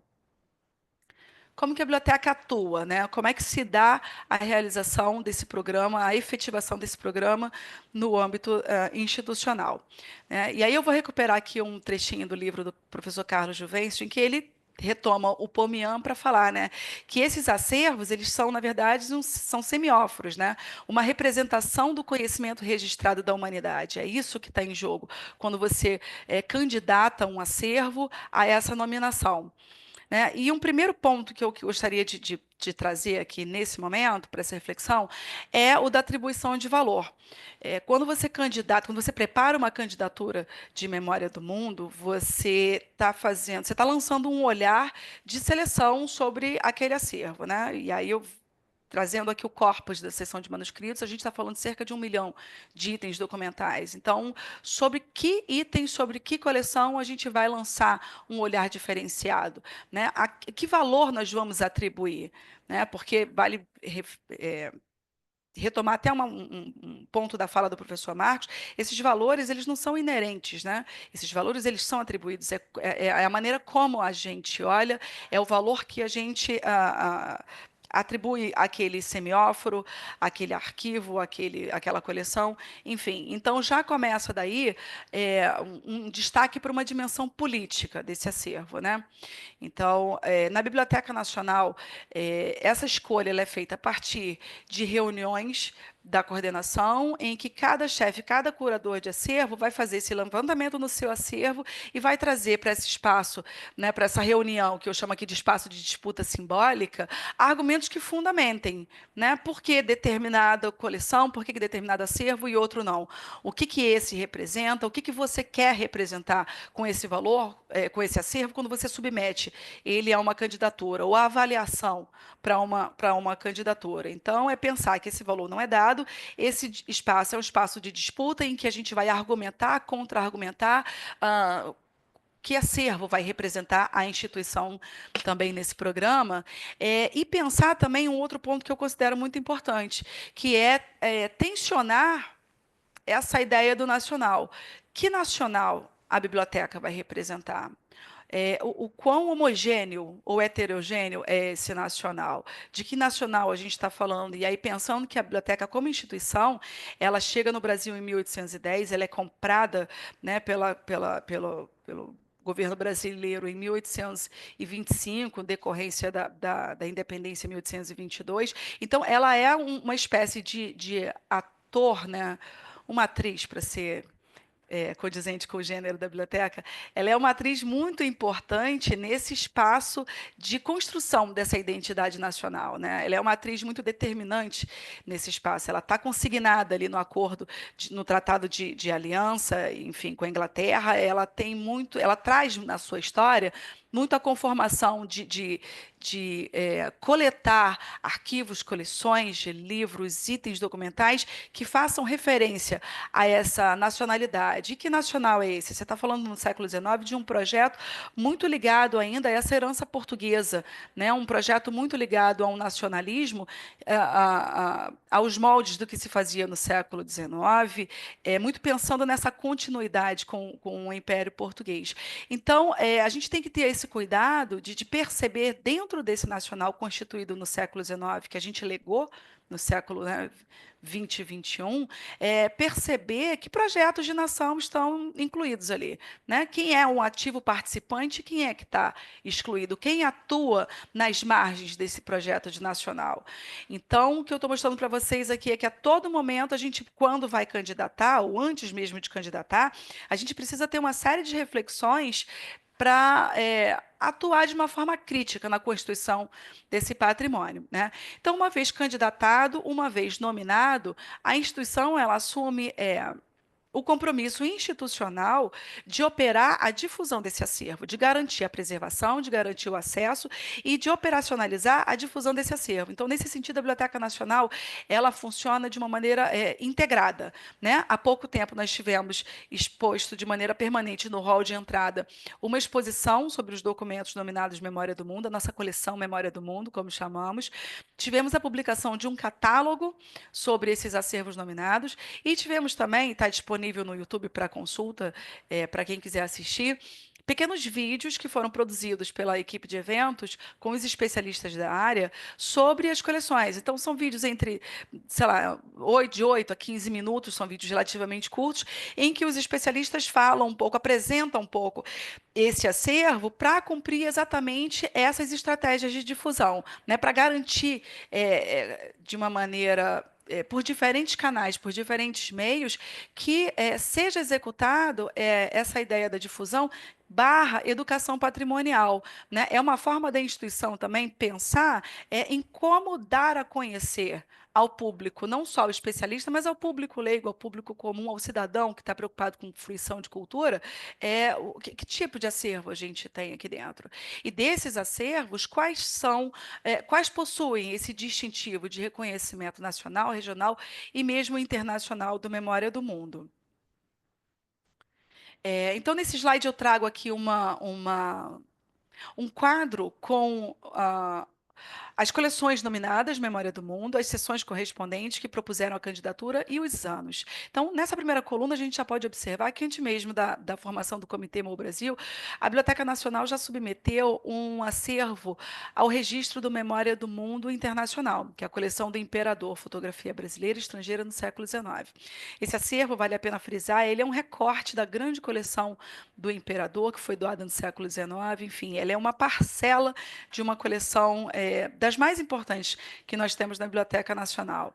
2008, a Carta de Abertura dos Portos, 2009, Manuscritos de Carlos Gomes, 2010, a Viagem Filosófica do naturalista Alexandre Rodrigues Ferreira, 2011, Matrizes da Gravura do Arco do Cego, 12, Atlas e Mapa do cartógrafo Miguel Sierra, 2013, Manuscritos do Ernesto Nazaré, 14, Cartas Andradinas, que são uma série de cartas, eu vou mostrar em detalhes mais para vocês, uma série de cartas produzidas pelos irmãos Andradas, 2015, Cultura e Opulência do Brasil, e a Guerra da Tríplice Aliança, portanto, 2 candidaturas para a Biblioteca Nacional, a Guerra da Tríplice Aliança em parceria com outras instituições. 16, Arquivo Arthur Ramos, 17, Arquivo Lima Barreto, 18, Imprensa Negra e Abolicionista do século XIX. Desse quadro, chamo a atenção para vocês que, com exceção da última candidatura, 2018, todas são da Coordenação de Acervo Especial. Né? A última foi capitaneada pela Coordenação de Periódicos, dando início aí a um trabalho que foi interrompido em 2019 com o desbaratamento do Comitê MOU Brasil. Enfim, nesses poucos anos de atuação, o que eu gostaria de chamar a atenção aqui para vocês? A biblioteca, ela traz uma característica, né, de se pensar, de se fazer representar no programa a partir de coleções que historicamente são simbólicas.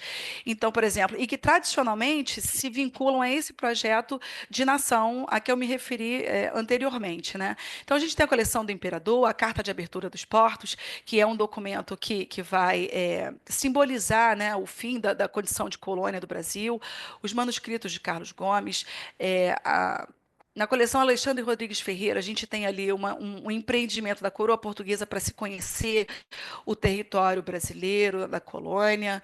Você tem, por exemplo, as cartas andradinas aqui, fazendo um recorte, né, do acervo proposto pela seção de manuscritos.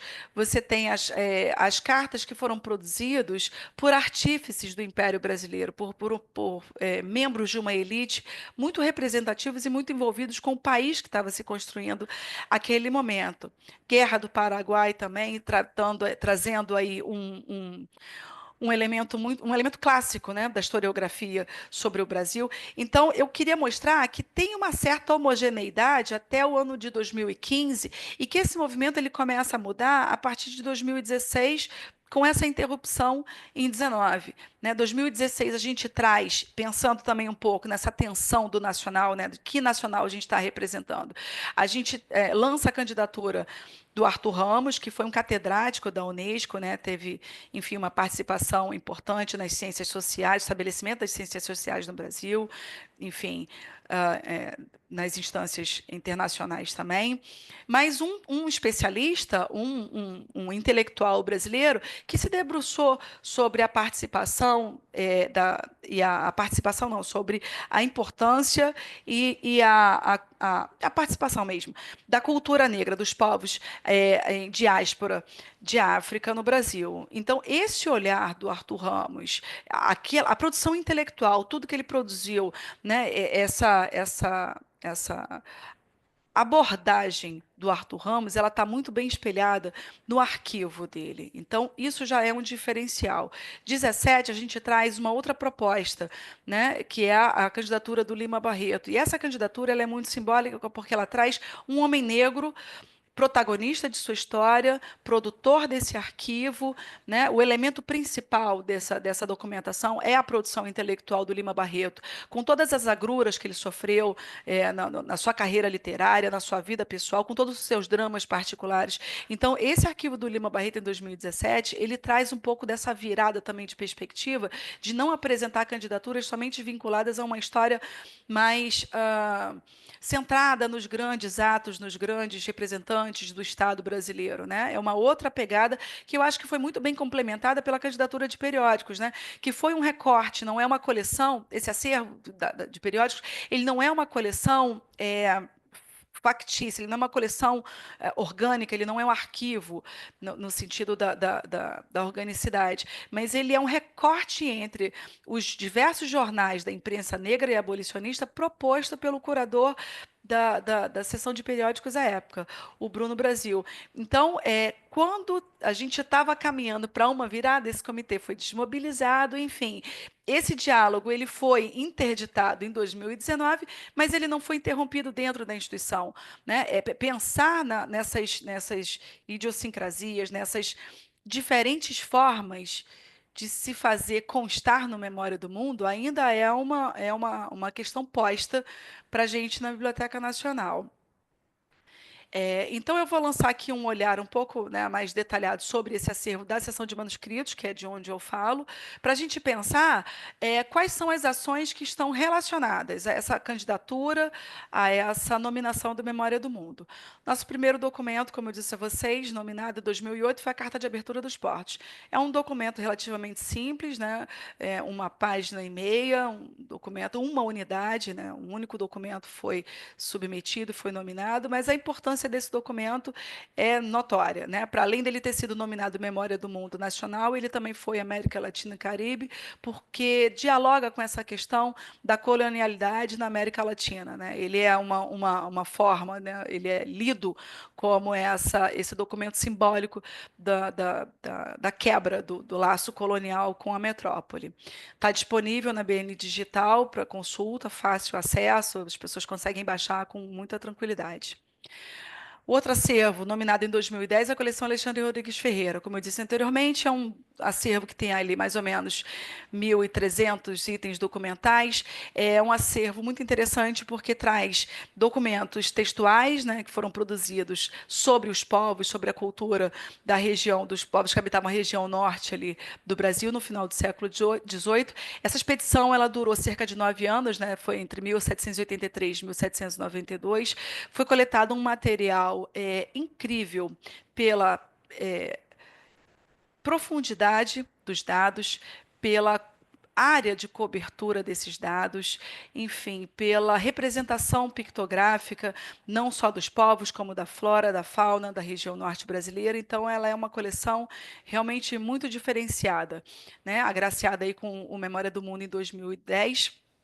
Esse acervo está completamente digitalizado e pode ser consultado também na ABN Digital.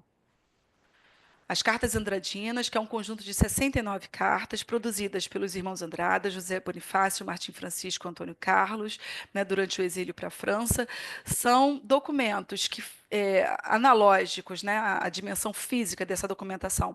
Eles tiveram uma degradação por tinta, né, por conta da tinta, muito grande, foram restaurados, foram digitalizados, mas a leitura deles ficou um pouco comprometida. Então, assim, o recurso que se tem para chegar a essa documentação, além da BN Digital, é a transcrição que foi feita no volume dos Anais no começo do século XX.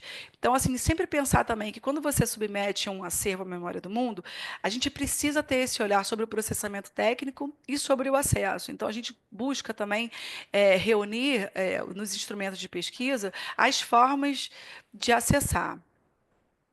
2016, como disse a vocês, o arquivo Arthur Ramos, um arquivo que tem cerca aí de 4.500 itens documentais, que reúne a documentação pessoal do Arthur Ramos e que espelha grande parte, e aí eu diria, né, a maior parte desse acervo, a produção intelectual do professor Arthur, né? Destacamos desse acervo a correspondência com comissivistas nacionais e internacionais, entre eles Edson Carneiro, Luiz da Câmara Cascudo, Nunes Pereira, Ruth Landes, Pierre Verger, Roger Bastide, enfim, Sigmund Freud também, ele era uma pessoa que tinha uma rede de sociabilidade muito ampla, e essa rede de sociabilidade muito ampla e analógica, né, registrada nas cartas, está bem documentada nesse arquivo. Da série Memória do Mundo, da seção de manuscritos, essa é a única coleção que não está completamente digitalizada. Todas as outras estão, essa ainda está em fase né, o trabalho ainda está em progresso, né, mas o acervo, o arquivo, ele tem disponível já um instrumento de pesquisa, que é um catálogo analógico, impresso, disponível para download também na BN Digital, e a gente pretende, ao final da digitalização, pensar também um outro instrumento de pesquisa que consiga já ser nato digital e que consiga fazer link com esses objetos digitais. E, por fim, o Arquivo Lima Barreto, né, que foi a nossa última nominação em 2017, composto por 1.134 itens, também produzidos pelo escritor. Esse acervo ele foi totalmente microfilmado. Ele tem um instrumento de pesquisa analógico que foi publicado em 1985 nos Anais da Biblioteca Nacional. Mais recentemente, e em decorrência do Memória do Mundo, foi feita uma atualização da catalogação desse acervo e produzido esse instrumento de pesquisa, né? Um inventário analítico em que você consegue, download gratuito também, você consegue acessar os objetos digitais de uma forma muito prática, muito rápida. Então, as candidaturas de Memória do Mundo, como eu disse a vocês, ela pressupõe esse olhar crítico sobre as escolhas do que a gente vai selecionar, do que a gente vai candidatar, pressupõe um olhar integrado das estratégias de difusão, e esse trabalho ele se completa, né, uma vez que as seções, as áreas de guarda de acervo digitalizam esse acervo, esse trabalho ele se completa a partir do trabalho de curadoria da ABN Digital, que é desenvolvido por outra coordenação, a coordenação de preservação e processamento, a partir da coordenação da ABN Digital, que faz um trabalho, né, que visa garantir a preservação, visa garantir o acesso a esses objetos digitais, né, e que também visa a produção de conhecimento sobre o acervo na forma de artigos, dossiês, exposições virtuais, ou seja, é feito todo um trabalho não só de acesso, mas de produção de conteúdo, exatamente para dar continuidade àquela ideia, não só da difusão, como da educação patrimonial, é o dar a conhecer, é o divulgar, é o difundir, né, esse acervo que faz parte da Biblioteca Nacional e que tem essa chancela da Unesco. Então, na BN Digital, né, eu não coloquei o site aqui, mas vocês conseguem já pela barra inicial do site identificar as áreas de artigos, dossiês, exposições, né, e coloquei aqui à direita uma imagem que mostra um pouco dessa integração, um pouco desse conteúdo produzido em parceria com a seção de manuscritos, com a curadoria da seção de manuscritos e a curadoria da BN Digital, para produzir conteúdo de qualidade e de divulgação desse acervo. Então, caminhando para as considerações finais, o que eu pretendia com essa comunicação, espero ter chegado a bom termo ao final da apresentação, é mostrar um pouco a necessidade, né, a urgência, na verdade, da pluralidade na representação dessas candidaturas, né? Trazer um pouco à luz a dimensão política dessas escolhas, né? O que a gente, como instituição e uma instituição nacional, o que nós consideramos, a que acervos, né, nós atribuímos valor, né, e o potencial para receber esse diferencial, essa chancela da Unesco, e, por outro lado, né, que acervos a gente não tem contemplado, que atores a gente não tem dado voz, a quem a gente tem silenciado. Então, pensar de maneira a estabelecer critérios, estabelecer a dimensão plural desse acervo, não só entre as sessões, não só dentro de uma coordenação, mas pensar em termos de representatividade. Se a gente voltar ao quadro, muito brevemente, ao quadro de candidaturas e nominações, a gente vai perceber que a ausência completa de mulheres, né? Não há nenhuma mulher produtora de um documento ou produtora de um arquivo ou de uma coleção que tenha sido submetida à candidatura ou que tenha sido nominada. E essa é uma dimensão para a gente pensar, né? Por onde transitam os povos indígenas nesse acervo nominado? A gente tem eles ali tangenciado na coleção Alexandre Rodrigues Ferreira, mas como protagonista da produção de acervos, a gente não tem. Então, pensar um pouco nessa pluralidade da representação, porque é uma pluralidade própria da formação da sociedade brasileira, né? A gente tem ali um arquivo de um homem negro dominado em 2017. Então, que outros homens e mulheres negras a gente pode trazer ao protagonismo? A gente pode lançar uma candidatura para nominar, né? E aí, nesse sentido, eu considero que seja bastante simbólico, né, o estudo de viabilidade para uma candidatura, por exemplo, da Carolina Maria de Jesus, que é o que a gente tem feito na sessão de manuscritos, com o levantamento, com a leitura de outras candidaturas, de outras mulheres, de outros povos que são minorizados, para pensar que elementos a gente pode compor num dossiê para fortalecer essa candidatura, e não só a candidatura, fortalecer a representatividade, fortalecer a pluralidade da representação que a Biblioteca Nacional também faz junto ao Programa Memória do Mundo da Unesco. Tá? E aí, num sentido mais pragmático também, eu preciso reforçar que esse trabalho ele é um trabalho que necessita de uma integração, não só no planejamento das ações referentes às candidaturas, mas também a difusão dos acervos nominados, né? A instituição, quando ela é chancelada, ela estabelece esse compromisso, né? A devolutiva dessa chancela é o compromisso com a difusão, com o acesso, com a preservação. Então, tem que pensar que se trata de um esforço coletivo para a gente alcançar esse bem comum. E, por fim, dizer que é muito importante que, né, as instituições vinculadas ao Comitê MOU Brasil trabalhem para a gente restabelecer esse comitê que foi desmobilizado em 2019.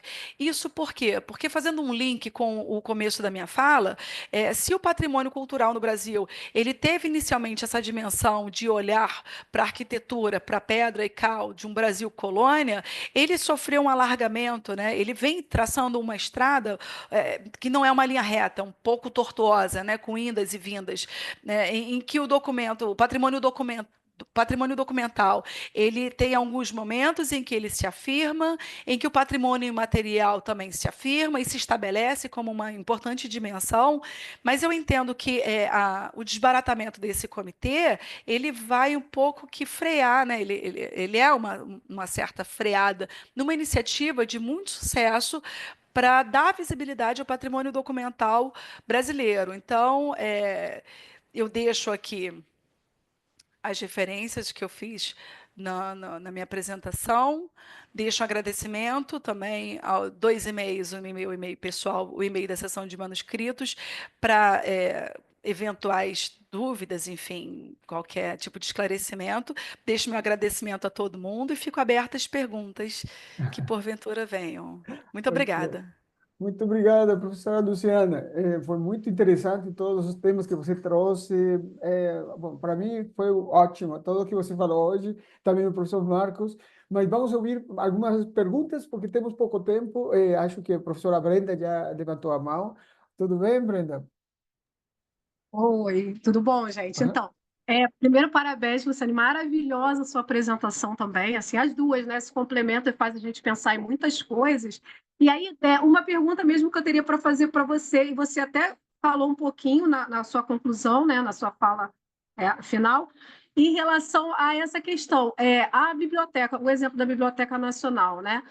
O comitê aqui, MOA Brasil, ele está parado, foi estagnado. Então, vocês pararam com essa perspectiva de trabalhar com essa questão do patrimônio, dessa seleção que vocês fazem para a candidatura, ou vocês trabalham para além disso com os próprios acervos, definindo dentro da biblioteca também os acervos patrimoniais a serem trabalhados, enfim, digitalizados? E aí, vou aproveitar e deixar uma pergunta para os dois também, tá, Miguel?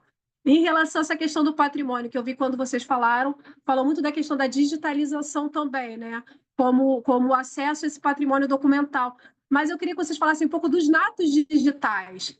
Como são definidos também, como vocês pensam com essa candidatura dos natos digitais? Porque muitas vezes a gente trabalha com a perspectiva ainda do patrimônio, aquilo que a gente fala, documento monumento, desses patrimônios com apelo histórico e estético muito grande.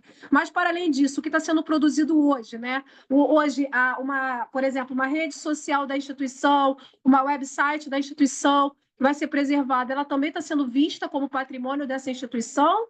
Aí eu queria que vocês, os dois, se pudessem falar um pouquinho sobre isso também.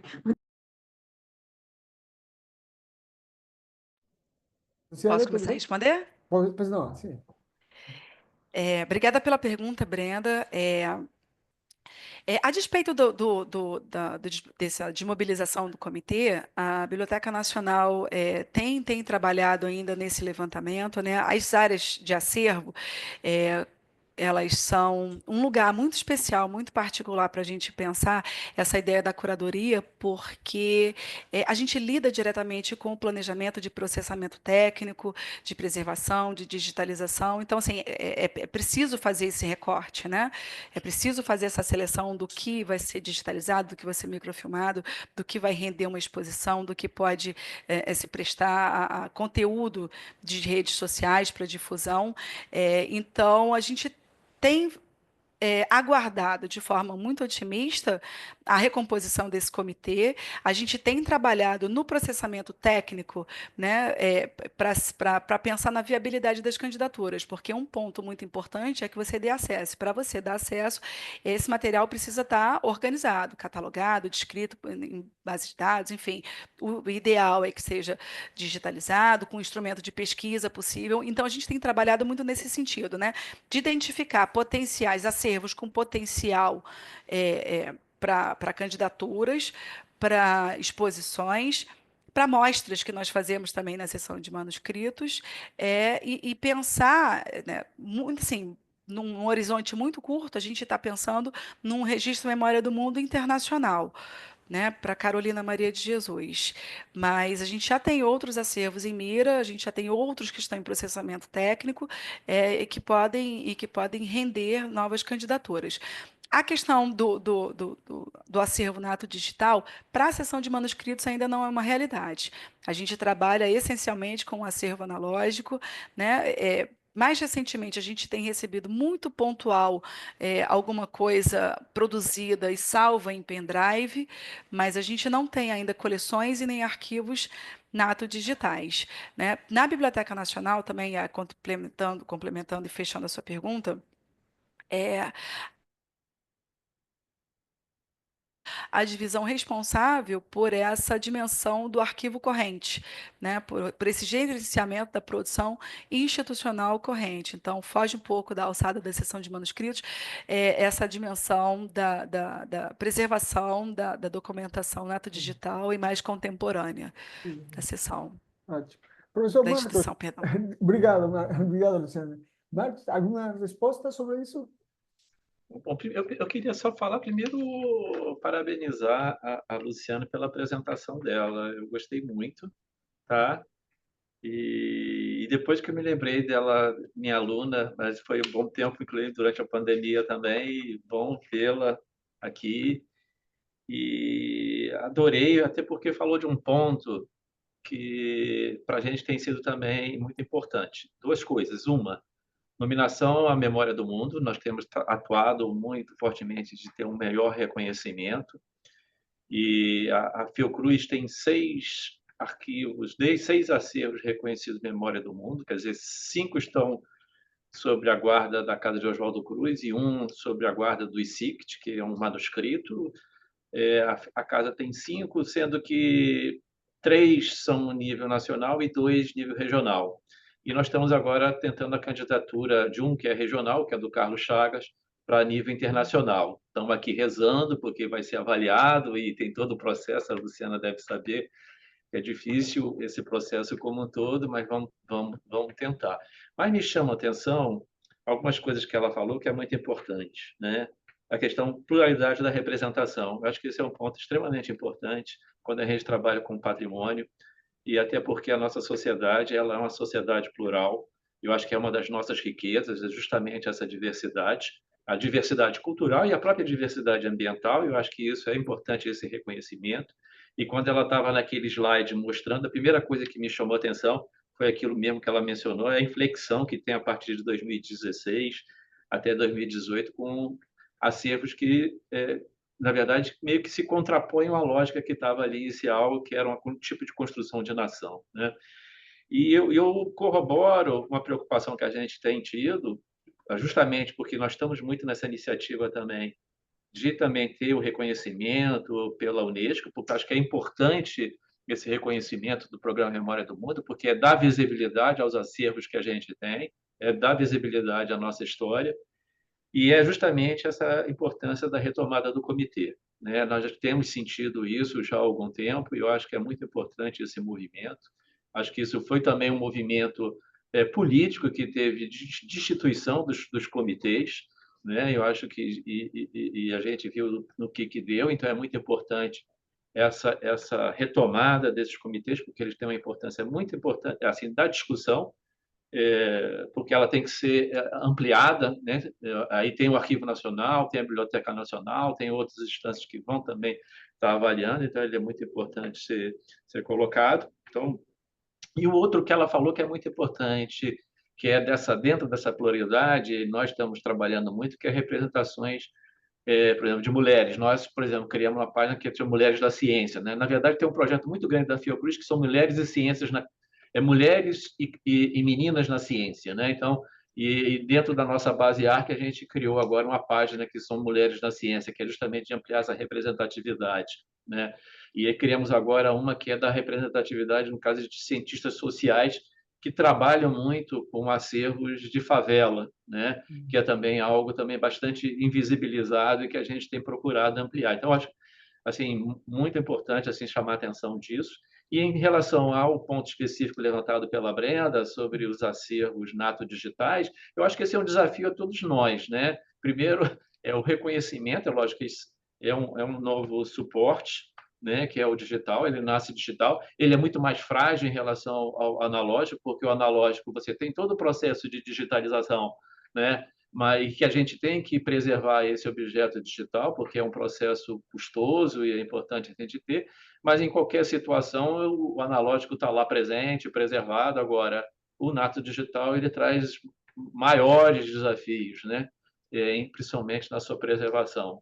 Acho que isso é algo que a gente tem deparado. O reconhecimento dele como patrimônio ele se dá da mesma forma como o outro analógico, porque é justamente atribuição de valores, né? Mas é isso, temos lidado com isso, mas é um aprendizado, é uma nova linha, é uma nova estrada que a gente tem trazido muito aprendizado e compartilhando com outras instituições e parceiros. Tá? Muito bom. E agradecer muito aí a participação, tá? Miguel e Não. todos. Não, ao contrário, nós que agradecemos. Eu acho que poderíamos passar horas aqui conversando, mas acho que o que nós tentamos fazer no nosso grupo de pesquisa é tentar promover, incentivar as pessoas a pensar, tentar explicar alguns aspectos mais específicos de nossa área, ou seja, da área da preservação digital. Temos umas especificidades regionais, com certeza, né? Quando uno vai a um evento na Europa, Estados Unidos, é outro mundo, é outra realidade. Mas eu acho que se nós conseguimos trabalhar juntos, assim, uma espécie de projetos que contemplem toda essa pluralidade, sabe, que nós temos, tanto no digital quanto no analógico, nós que acho que podemos fazer bastante coisa. Estava pensando, enquanto vocês falavam, né, sobre toda essa parte tudo que tem sido produzido, em realidade, que nós chamamos de patrimônio, nesses 200 anos, né? É algo que não tem outra comparação, não tem comparação. A gente só pode pensar que temos uma realidade, um patrimônio que é nosso, e agora na versão digital temos um compromisso ainda maior, porque você sabe, né? O digital existe ou não existe. Ou seja, é diferente do analógico. O analógico, se desaparece o digital, vai existir o analógico, mas o digital, ou um de dois, está ligado ou está desligado. Então, por isso mesmo, acho que nós temos um compromisso, né, com todos os colegas, pesquisadores, estudantes, para repassar esse conhecimento que estamos tendo, né? Tratando de tantas coisas importantes que nós temos na nossa frente. Então, muito obrigado, professora Nazinha. Você quer dar um encerramento, por favor? Eu gostaria. Pois não. Obrigada, Miguel. Como eu posso juntar as velhas e honradas senhoras? A BN reafirma a nação, principalmente ao reconhecer a ausência de mulheres negras e de povos indígenas. E a Fiocruz edifica o Estado. Eu instituo o troféu Xodó Nacional. Esse troféu é concedido à Biblioteca Nacional. Ah, muito bem. Vamos bater palma, então. Muito obrigado, professora Nazinha. Eu quero encerrar, por favor. Sim, sim. Chegamos ao final. Como não fazemos outra coisa a não ser estudar, podemos pensar em constituir um GT sobre um tema que anda tirando o sono de muita gente. Um apagão na internet, que nunca tinha acontecido na história. Espalhou na sexta-feira, 19 de julho deste ano, o caos pelo mundo. Foi uma falha em um sistema de segurança de uma empresa americana chamada CrowdStrike. Esse erro afetou computadores que usam o sistema operacional Windows da Microsoft. E essa pane acabou provocando muita confusão na vida de milhões de pessoas. Não é exagero, de certa forma. O mundo parou, saiu do normal. Tela azul, pane nos sistemas.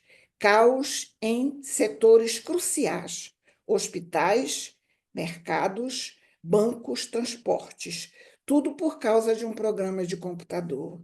A essa pane medonha, nós temos possível sabotagem no dia de ontem, quando 2 cabos submarinos no Mar Báltico foram cortados. Os Estados Unidos apontam o dedo ao Kremlin. Tenho certeza de que a urgência está na pauta das 2 velhas senhoras do IBICT. No caso específico, o seu jovem diretor Tiago e sua equipe de bombeiros eletrônicos estão antenados. Vai ver a esse respeito o modelo Hipátia, a primeira filósofa, astrônoma e matemática da Biblioteca de Alexandria. A proposta do IBICT para a preservação digital arquivística, capítulo de uma coletânea organizado por nosso diretor Tiago e nosso coordenador Miguel, a quem parabenizamos e agradecemos.